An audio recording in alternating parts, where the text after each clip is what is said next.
வணக்கம். இன்றைய நாளில் நடந்த முக்கிய நிகழ்வுகளை விரைவாகவும் சுருக்கமாகவும் வழங்கும் மின்னல் செய்தி தொகுப்பை வழங்குவோர் Melbourne. Only victory, only Melbourne.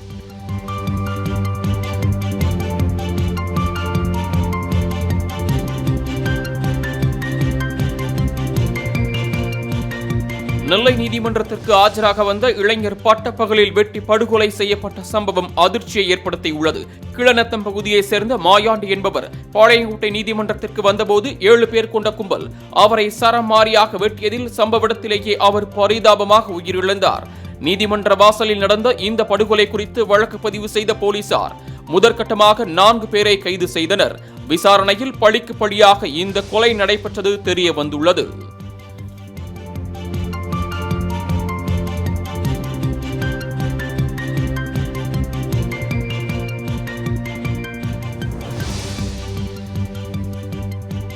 நெல்லை மாவட்டத்தில் அடுத்தடுத்து அரங்கேறிய 2 கொலைகளால் பொதுமக்கள் அதிர்ச்சி அடைந்துள்ளனர்.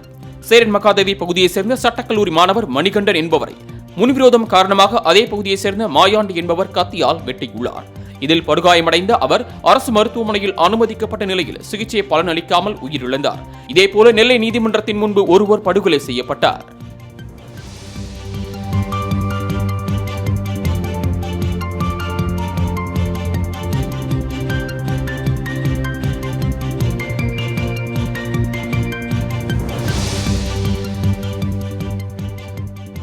எங்கும் கொலை எதிலும் கொலை என திமுக ஆட்சியின் அவல நிலைக்கு இன்று நீதிமன்றங்கள் கூட விதிவிலக்கு அல்ல என்று எடப்பாடி பழனிசாமி கடுமையாக சாடியுள்ளார்.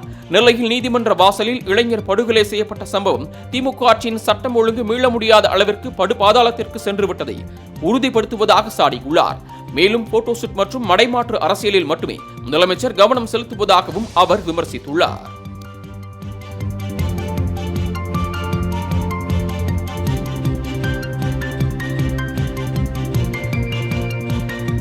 திமுக ஆட்சி மீது குற்றம் சொல்ல எதுவும் கிடைக்காததால் எடப்பாடி பழனிசாமி வயிற்றெரிச்சலில் புலம்புவதாக முதலமைச்சர் மு.க.ஸ்டாலின் சாடியுள்ளார். ஈரோடு மாவட்டம் சோலாரில் நடைபெற்ற அரசு விழாவில் பேசிய அவர், டங்ஸ்டன் சுரங்க விவகாரத்தில் டெண்டர் விட்ட மத்திய அரசை கண்டிக்காமல் திமுக அரசு மீது குற்றம் சாட்டுவதாக குறிப்பிட்ட முதலமைச்சர், மத்திய அரசை பார்த்து கீச்சுக்குரலில் கூட பேச முடியாத லட்சணத்தில் அதிமுக உள்ளதாகவும் கடுமையாக சாடினார்.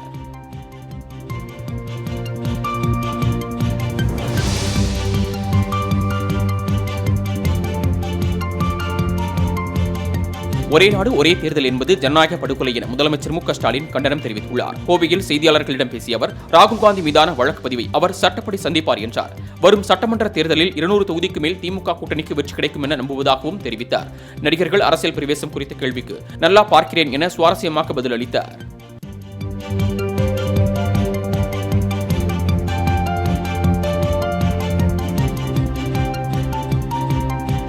ஈரோட்டில் நடைபெற்ற அரசு நிகழ்ச்சியில் 50,088 பேருக்கு 284 கோடி 2 லட்சம் ரூபாய் மதிப்பிலான நலத்திட்ட உதவிகளை முதலமைச்சர் மு.க.ஸ்டாலின் வழங்கினார். மேலும் 951 கோடியே 20 லட்சம் ரூபாய் மதிப்பீட்டில் முடிவுற்ற 559 திட்டப் பணிகளையும் தொடங்கி வைத்தார். நகராட்சி நிர்வாகம் மற்றும் குடிநீர் வழங்கல் துறை சார்பில் 22 கிராம ஊராட்சிகளில் 482 கோடியே 36 லட்சம் ரூபாய் செலவில் கூட்டு குடிநீர் திட்டத்தையும் அவர் தொடங்கி வைத்தார். ஈரோடு பேருந்து நிறுத்தத்தில் வாகன நிறுத்தத்துடன் கூடிய வணிக வளாக கட்டிடம், கோபி நகராட்சி மற்றும் அந்தியூர் பேரூராட்சி உள்ளிட்டவற்றில் முடிவுற்ற திட்டப் பணிகளை முதலமைச்சர் மு.க.ஸ்டாலின் தொடங்கி வைத்தார்.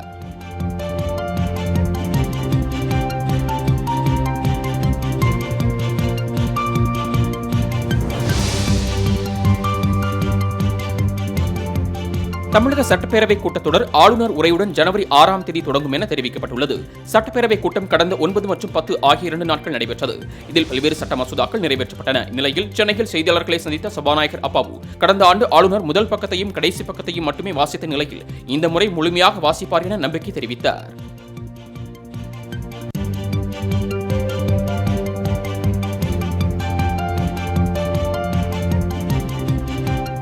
இரட்டை இலை சின்னம் ஒதுக்கீடு விவகாரத்தில் தேர்தல் ஆணையம் முடிவெடுப்பதற்கான காலக்கெடுவை நீட்டிக்க சென்னை உயர்நீதிமன்றம் மறுப்பு தெரிவித்துள்ளது.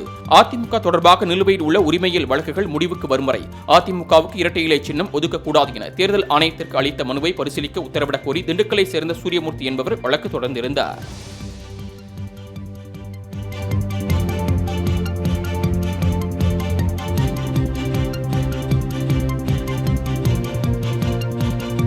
திமுக எம்எல்ஏ காதர் பாட்ஷா என்ற முத்துராமலிங்கம் மீதான வழக்கை ரத்து செய்து சென்னை உயர்நீதிமன்றம் உத்தரவிட்டுள்ளது. கடந்த 2019ஆம் ஆண்டு தேர்தல் நடத்தை விதிகள் அமலில் இருந்தபோது அனுமதி பெறாமல் காதர் பாட்ஷா பெயரில் கட்சி ரீதியாக விளம்பரம் வெளியிடப்பட்டிருந்தது. இதனையடுத்து பொது சொத்திற்கு சேதம் ஏற்படுத்தியதாக தொடரப்பட்ட வழக்கை ரத்து செய்ய கோரி உயர்நீதிமன்றத்தில் காதர் பாட்ஷா மனு தாக்கல் செய்திருந்தார்.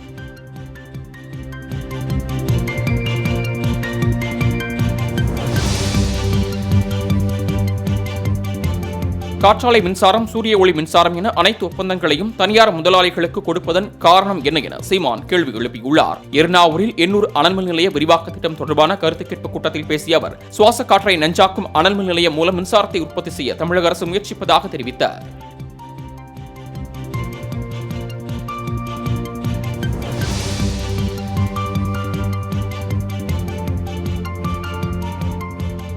ஆம்ஸ்ட்ராங் கொலை வழக்கில் குற்றம் சாட்டப்பட்டவர்களை விடுவிக்க கோரி தாக்கல் செய்த மனுவுக்கு காவல்துறை பதிலளிக்க சென்னை முதன்மை அமர்வு நீதிமன்றம் உத்தரவிட்டுள்ளது. இதுகுறித்த வழக்கு விசாரணையின் போது முதல் குற்றவாளியாக சேர்க்கப்பட்ட நாகேந்திரன் மருத்துவ காரணங்களுக்காக நேரில் ஆஜராகுவதிலிருந்து விலக்களிக்க வேண்டும் என்றும் இந்த வழக்கிலிருந்து விடுவிக்க கோரி பொற்கொடி, அஞ்சலை, மலர்கொடி ஆகியோரும் மனு தாக்கல் செய்திருந்தனர்.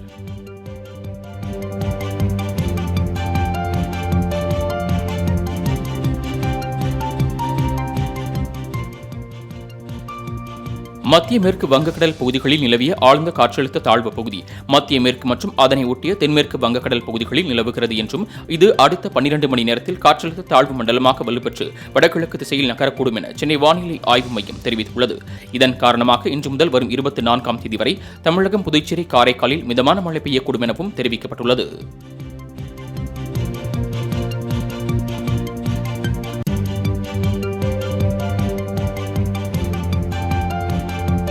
பல்கலைக்கழகங்களுக்கு துணைவேந்தர்களை நியமிக்கக்கூடிய தேர்வுக்குழுவை விதிமுறைப்படியும் பல்கலைக்கழக விதிமுறைப்படியும் தான் அரசு நியமனம் செய்ததாக உயர்கல்வித்துறை அமைச்சர் கோவி செழியன் தெரிவித்தார். புதுக்கோட்டையில் செய்தியாளர்களை சந்தித்த அவர், தன்னுடைய எல்லையின் அளவு என்ன, எதில் தலையிட வேண்டும், எதில் தலையிடக்கூடாது என்ற நிலை தெரியாதது ஆளுநர் பொறுப்புக்கு அழகல்ல என்றும் கடுமையாக சாடினார்.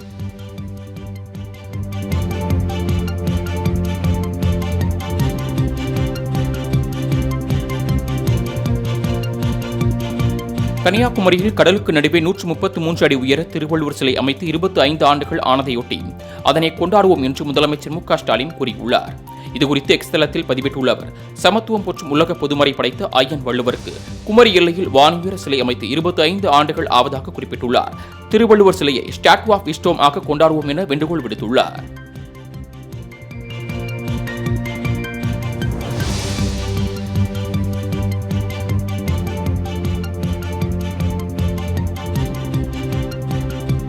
அம்பேத்கர் குறித்து சர்ச்சைக்குரிய வகையில் பேசிய மத்திய அமைச்சர் அமித்ஷாவை கண்டித்து சென்னை சைதாப்பேட்டையில் ரயிலை மறித்து போராட்டத்தில் ஈடுபட்ட விடுதலை சிறுத்தைகள் கட்சியினர் கைது செய்யப்பட்டனர். தாம்பரத்தில் இருந்து கடற்கரை நோக்கி சென்ற புறநகர் ரயிலை தடுத்து நிறுத்தி தண்டவாளத்தில் அமர்ந்து விடுதலை சிறுத்தைகள் கட்சியினர் போராட்டத்தில் ஈடுபட்டனர். அப்போது மத்திய அரசுக்கு எதிராக கண்டன முழக்கங்களை எழுப்பியவர்களை போலீசார் கைது செய்தனர்.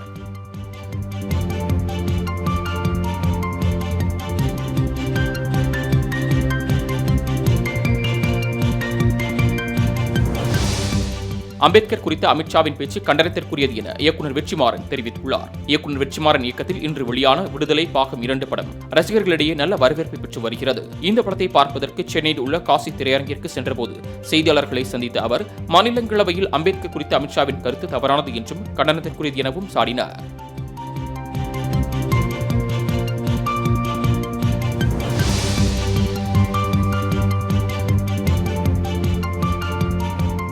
முதுகுளத்தூர் பேரூராட்சி வாரசந்தை ஏலம் எடுப்பதில் ஏற்பட்ட தகராறில் ஒருவரை ஒருவர் நாற்காலிகளை கொண்டு தாக்கிக் கொண்டதால் பெரும் பதற்றம் நிலவியது.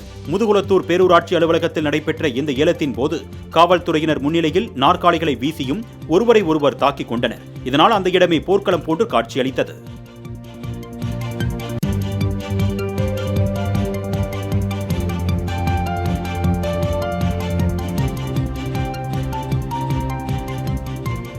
எந்த அபாயகரமான மருத்துவ கழிவுகளையும் நாங்கள் பார்க்கவில்லை என நெல்லையில் ஆய்வு மேற்கொண்ட கேரள அதிகாரிகள் தெரிவித்துள்ளனர். திருவனந்தபுரம் மண்டல புற்றுநோய் மையத்திலிருந்து அபாயகரமான மருத்துவ கழிவுகள் நெல்லையில் கொட்டப்படுவதாக புகார் எழுந்தது.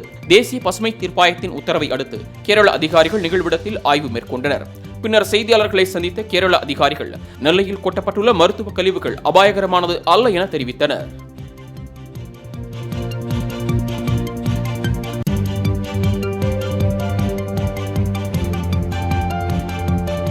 பண்ருட்டி அருகே சேதமடைந்த சாலையை சீர் செய்து தரக்கோரி பொதுமக்கள் சாலை மறியலில் ஈடுபட்டனர்.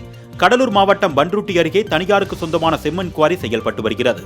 இதனால் தினம்தோறும் நூற்றுக்கணக்கான லாரிகளில் அதிக அளவில் செம்மண் எடுத்துச் செல்வதால் அந்த பகுதியில் உள்ள தார் சாலைகள் முற்றிலும் சேதமடைந்துள்ளது.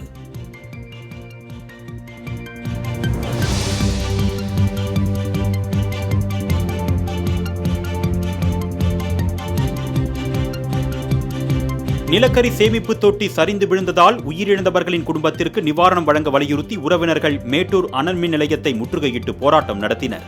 இந்த விபத்தில் 2 பேர் உயிரிழந்ததுடன் படுகாயமடைந்த 5 பேர் மருத்துவமனையில் அனுமதிக்கப்பட்டுள்ளனர்.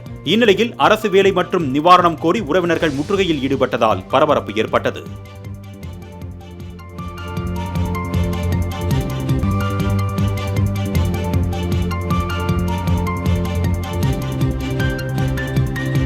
சேலம் விமான நிலைய விரிவாக்கத்திற்காக விவசாய நிலங்களை கையகப்படுத்துவதற்கு எதிர்ப்பு தெரிவித்து பொதுமக்கள் கருப்பு கொடிகள் ஏற்றி போராட்டத்தில் ஈடுபட்டனர். காமலாபுரம், தும்பிப்பாடி உள்ளிட்ட கிராமங்களில் 570 ஏக்கர் நிலம் கையகப்படுத்த நடவடிக்கை எடுக்கப்பட்டுள்ளது. இந்நிலையில் கணக்கெடுப்பு பணிகளை மேற்கொள்ள வந்த அதிகாரிகளை நிலங்களில் இறங்க விடாமல் விவசாயிகள் போராட்டத்தில் ஈடுபட்டனர்.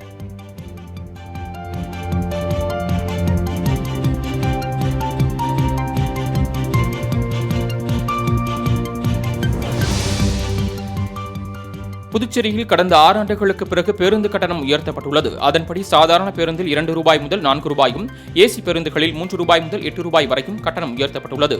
மேலும் ஏசி வசதி இல்லாத டவுன் பேருந்துகளுக்கு குறைந்தபட்ச கட்டணம் 5 ரூபாயிலிருந்து 7 ரூபாயாகவும், அதிகபட்ச கட்டணம் 13 ரூபாயிலிருந்து 17 ரூபாயாகவும் உயர்த்தப்பட்டுள்ளது.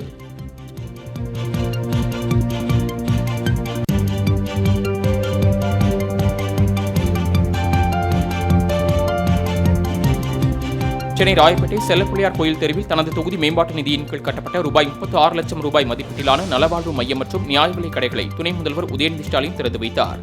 மேலும் 10க்கும் மேற்பட்ட திருநங்கைகளுக்கு புதிய ரேஷன் அட்டைகளை வழங்கிய உதயநிதி நகர்ப்புற நலவாழ்வு மையத்தை பார்வையிட்டு ஆய்வு செய்தார். மேலும் புதிதாக திறக்கப்பட்ட நியாய விலைக் கடையில் பொருட்களை பொதுமக்களுக்கு வழங்கினார்.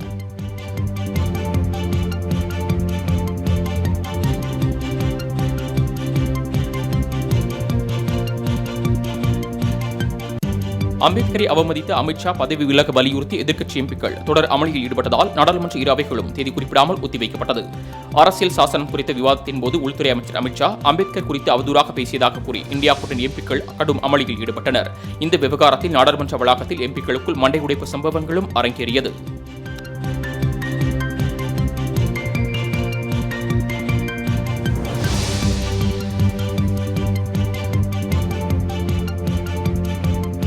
ஹரியானா மாநில முன்னாள் முதலமைச்சர் ஓம் பிரகாஷ் சௌதாலா மாரடைப்பால் காலமானார். அவருக்கு வயது 89. ஹரியானா மட்டுமல்லாமல் தேசிய அரசியலிலும் முக்கியத்துவம் வாய்ந்தவர் ஓம் பிரகாஷ் சௌதாலா. தேவிலாலின் மகனான ஓம் பிரகாஷ் சௌதாலா 5 முறை முதலமைச்சராக பதவி வகித்துள்ளார். இந்நிலையில் உடல்நலக்குறைவு காரணமாக பாதிக்கப்பட்டிருந்த ஓம் பிரகாஷ் சௌதாலா கர்னாலில் உள்ள அவரது வீட்டில் மாரடைப்பு ஏற்பட்டு உயிரிழந்தார். அவரது மறைவுக்கு பிரதமர் நரேந்திர மோடி உள்ளிட்ட அரசியல் கட்சி தலைவர்கள் இரங்கல் தெரிவித்துள்ளனர்.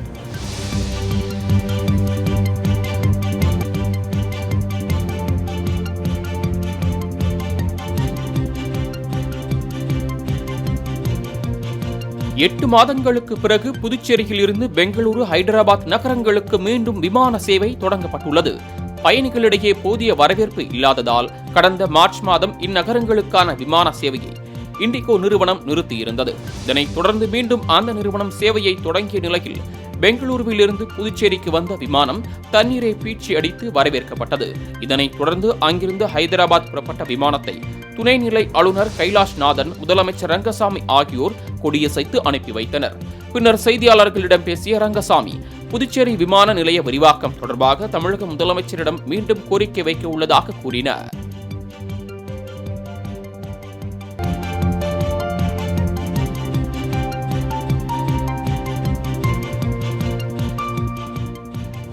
திருச்சியில் தனியார் கல்லூரியின் துறை சார்ந்த விழாவில் அட்டகத்தி படப்புகள் நடிகர் தினேஷ் பங்கேற்று மாணவர்களுக்கு பரிசுகளை வழங்கினார். அப்போது செய்தியாளர்களை சந்தித்த அவர், லப்பர் பந்து திரைப்படத்திற்கு சிறந்த நடிகர் விருது கிடைத்திருப்பது மிகவும் சந்தோஷம் என்றும், குக்கு, விசாரணை போன்ற படங்களை மக்கள் கொண்டாட மறந்த சூழலில் இப்படத்தை கொண்டாடியதே மிகப்பெரிய விருதாக கருதுவதாக தெரிவித்தார். மேலும் மாணவர்கள் கனவு காணுங்கள் என அப்துல் கலாமின் வார்த்தைகளின்படி இன்றைய மாணவர்கள் மாத சம்பளத்தில் சிக்காமல் சுயமாக சிந்தித்து ஒரு பாதையை உருவாக்கிக் கொள்ள வேண்டும் என அறிவுறுத்தினர்.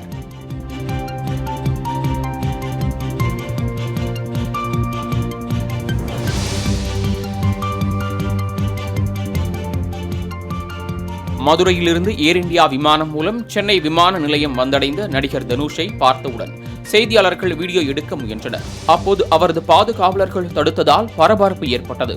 இந்நிலையில் தனுஷ் உடனடியாக பாதுகாவலர்களை நோக்கி விடுங்க விடுங்க என கூறி வேக வேகமாக காரில் ஏறி புறப்பட்டுச் சென்றார்.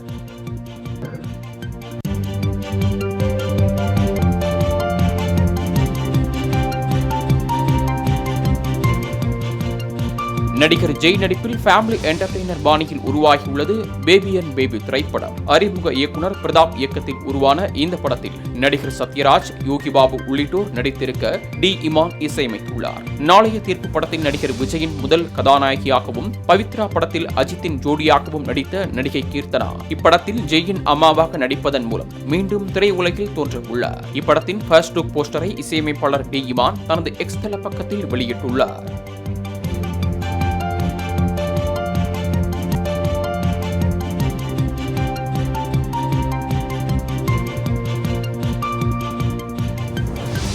டெஸ்ட் ஓய்வு அறிவிப்பு குறித்து தனது தந்தை அளித்த பேட்டிக்கு வேடிக்கையாக பதிலளித்துள்ள அஸ்வினின் பதிவு வைரலாகி வருகிறது. விளையாட்டு விமர்சகர் சுமந்த் ஸ்ரீராமன் அஸ்வின் தந்தையின் பேட்டியை தனது எக்ஸ் பக்கத்தில் பகிர்ந்துள்ளார். அதனை ரீட்வீட் செய்துள்ள அஸ்வின் தனது தந்தைக்கு ஊடகங்களுக்கு பேட்டியளித்த அனுபவம் கிடையாது என்று தெரிவித்தார். மேலும் டேய் தகப்பா என்ன இதெல்லாம் என்று கிண்டலாக பதிவிட்டுள்ளார்.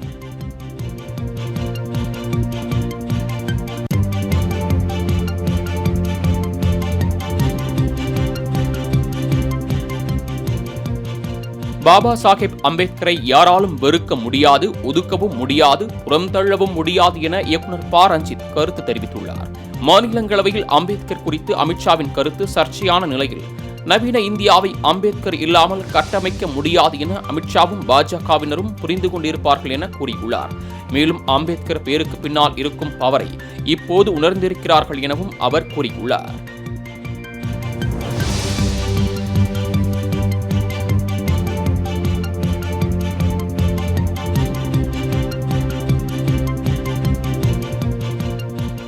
மத்திய பிரதேச மாநிலம் போபாலில் தனியாக நிறுத்தப்பட்டிருந்த காரில் 52 கிலோ தங்க கட்டிகள் மற்றும் 10 கோடி ரூபாய் ரொக்கப்பணம் கைப்பற்றப்பட்ட சம்பவம் பரபரப்பை ஏற்படுத்தியுள்ளது. ரதிபாத் பகுதியில் உள்ள மென்டோரி காட்டில் 8 கார்களுடன் நிறுத்தி வைக்கப்பட்டிருந்த ஒரு காரில் 52 கிலோ தங்க பிஸ்கட்டுகள் மற்றும் 10 கோடி ரூபாய் ரொக்க பணத்தை போலீசார் கைப்பற்றினர். தொடர்ந்து அந்த கார் போபாலில் வசித்து வரும் குவாலியரை சேர்ந்த சந்தன் சிங் கவுர் என்பவரின் பேரில் பதிவு செய்யப்பட்டுள்ளது தெரியவந்துள்ளதை அடுத்து போலீசார் விசாரணையை தீவிரப்படுத்தியுள்ளனர்.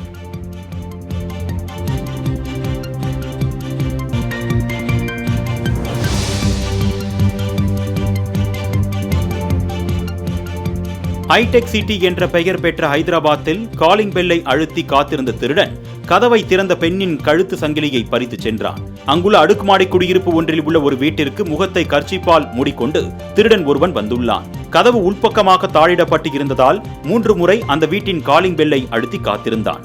வீட்டில் இருந்த பெண் கதவை திறந்ததும் கதவை தள்ளி உள்ளே சென்ற திருடன் அந்த பெண் அணிந்திருந்த தங்க சங்கிலியை அபகரித்துக் கொண்டு ஓடினான். பெண்ணின் அலறல் சத்தத்தை கேட்டு மக்கள் கூடி பிடிக்க முயன்ற போது ஏற்கனவே தயாராக வைத்திருந்த இருசக்கர வாகனத்தில் திருடன் தப்பிச் சென்றான். இதுகுறித்து போலீசார் விசாரித்து வருகின்றனர்.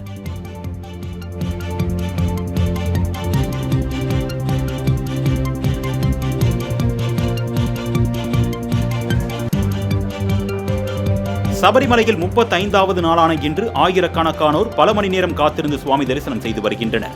சபரிமலை ஐயப்பன் கோவில் நடை கார்த்திகை மாதம் 1ஆம் தேதி திறக்கப்பட்டது. தொடர்ந்து நாள்தோறும் ஐயப்பனுக்கு நெய் அபிஷேகம் உட்பட பல்வேறு விதமான அபிஷேகங்கள் நடைபெற்று வருகின்றன. இந்நிலையில் 35வது தரிசன நாளையொட்டி ஐயப்பனை தரிசிக்க பல்வேறு இடங்களில் இருந்தும் ஏராளமான பக்தர்கள் சபரிமலையில் குவிந்துள்ளனர். அவர்கள் சுமார் 2 மணி நேரத்திற்கு மேலாக நீண்ட வரிசையில் காத்திருந்து சரண கோஷம் முழங்க தரிசனம் செய்து வருகின்றனர்.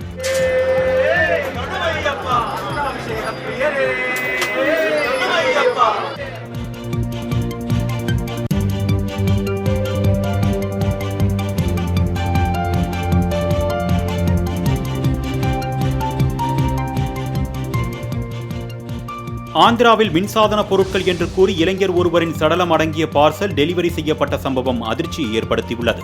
கோதாவரி மாவட்டத்தைச் சேர்ந்த நாகதுளசி என்ற பெண்ணுக்கு பார்சல் ஒன்று வந்தது. அதில் மின்சாதனங்கள் இருப்பதாக கூறி டெலிவரி ஊழியர் அந்த பார்சலை வீட்டின் முன்பு வைத்துவிட்டு சென்றுள்ளார். நாகதுளசி பார்சலை திறந்து பார்த்தபோது அதில் ஆண் சடலம் இருந்ததைக் கண்டு அதிர்ச்சியடைந்தார்.